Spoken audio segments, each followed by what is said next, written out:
दोस्तों ये YouTube भी ऐसी चीज है जो आपको कभी भी बिन बताए कोई कमाल की चीज दिखा सकती है। ये खजाना है खजाना, जहां ढूंढने पर बहुत कुछ मिल सकता है।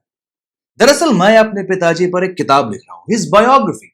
और कुछ ही दिन पहले रिसर्च के सिलसिले में मैं अपने पिताजी की एक्टिंग करियर को गूगल कर रहा था और मुझे उनकी एक ऐसी हिंदी फिल्म मिली जिसके बारे में उस दिन से पहले कभी सुना ही नहीं था मैंने। फिल्म का नाम है सलाम मेम साहब, जो कि 1979 में रिलीज हुई, जिसे कॉमेडियन असरानी ने डायरेक्ट की और जिसमें वो फिल्म के हीरो भी हैं। इस फिल्म के बाकी अभिनेता हैं जरीना वहाब, रंजीत, योगिता बाली, लीला मिश्रा, रहमान और Keshav Mukherjee.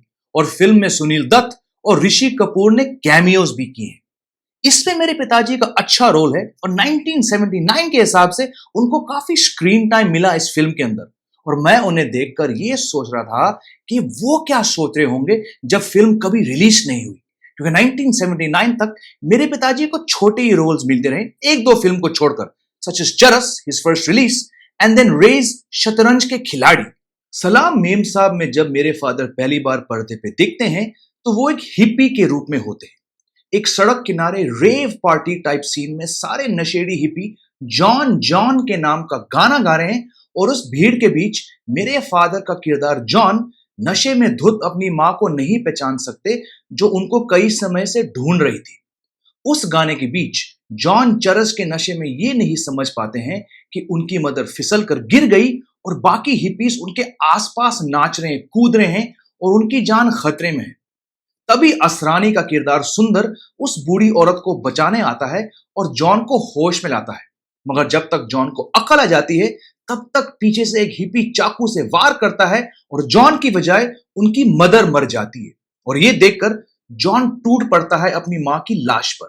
The second time my father is seen in the film is towards the climax scene, जब फिल्म की हीरोइन जरीना वहाब परेशान होकर आत्महत्या की कोशिश में समंदर में कूदती है। तभी भीड़ में से जॉन आता है और अपनी जैकेट उतारकर सीधे पानी में छलांग लगाकर जरीना वहाब की जान बचाता है। अब जॉन ने अपने बुरे काम छोड़ दिए और नेकी के रास्ते में चल रहा है। और जब राधा की मौसी उनको धन्यवाद कहकर आशीर्वाद देती है तो जॉन उनसे कहता है कि राधा और सुंदर ने उनकी मां की जान बचाने के लिए कुछ समय पहले बहुत मार खाई थी, तो उस एहसान को चुकाने में अगर उनकी जान भी जाए तो कोई गम नहीं।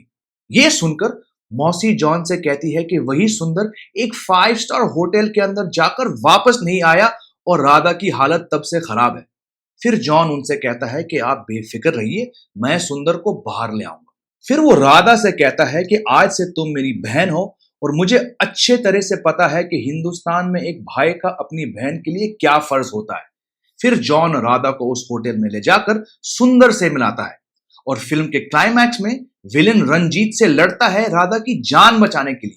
और फाइनली फिल्म के आखिरी सीन में जब पुलिस आकर सारे गुंडों को गिरफ्तार कर देती है और एक बार फिर से राधा और सुंदर एक साथ हो जाते हैं, तो भरी भीड़ के सामने दोनों जॉन को थैंक यू कहते हैं और जॉन सुंदर से हाथ मिलाकर दोनों हीरो हीरोइन को अलविदा कहकर अपने रास्ते निकल जाता है। अब दोस्तों YouTube पर इस अनरिलीज फिल्म की खराब क्वालिटी प्रिंट को देखकर मैं ये सोचने लगा कि क्या होता अगर ये किसी बड़े बैनर की फिल्म होती जिसमें हीरो हीरोइन कोई स्टार्स होते, और अगर फिल्म रिलीज होती और चल जाती तो इसकी सफलता से मेरे फादर को क्या मिलता, क्योंकि रोल उनका अच्छा है। फिल्म में उनका इंट्रोडक्शन एक गाने से होता है जिसका सेंट्रल किरदार वही है। फिर उनकी मदर की हत्या, जिसके बाद जॉन उस खूनी को पीट देते हैं। फिर प्रायश्चित करने के बाद जब फिल्म में जॉन दोबारा दिखते हैं टुवर्ड्स द क्लाइमैक्स, तो कैसे वो जरीना वहाब की जान बचाते हैं, फिर उनको आसानी से मिलाते हैं। फिर फिल्म के विलन रंजीत से लड़ते हैं, एक फाइट सीक्वेंस है और फिर अंत में राधा और सुंदर को मिलाकर कैसे वो स्टाइल से अलविदा कहते हैं। तो हो सके कि अगर ये फिल्म थिएटर्स में निकल जाती 1979 में और सफल होती तो हो सके मेरे फादर का करियर कोई और रुक लेता। Who knows, right? Anyways, मुझे लगा ये बात आपसे शेयर करूं क्योंकि आप में से इतने व्यूअर्स हैं, इतने साथियां हैं जो मेरे फादर के अनसुने किस्सों के बारे में कमेंट लिखते हैं यहाँ इस चैनल पे। तो I thought this would make for an interesting video considering I had never heard of this unreleased film until a few days ago. जरूर अपने कमेंट शेयर करिए दोस्तों, और मैं आपसे जल्द मिलता हूं एक नए एपिसोड को लेकर। ठीक है, बी वेल, टेक केयर, जय हिंद।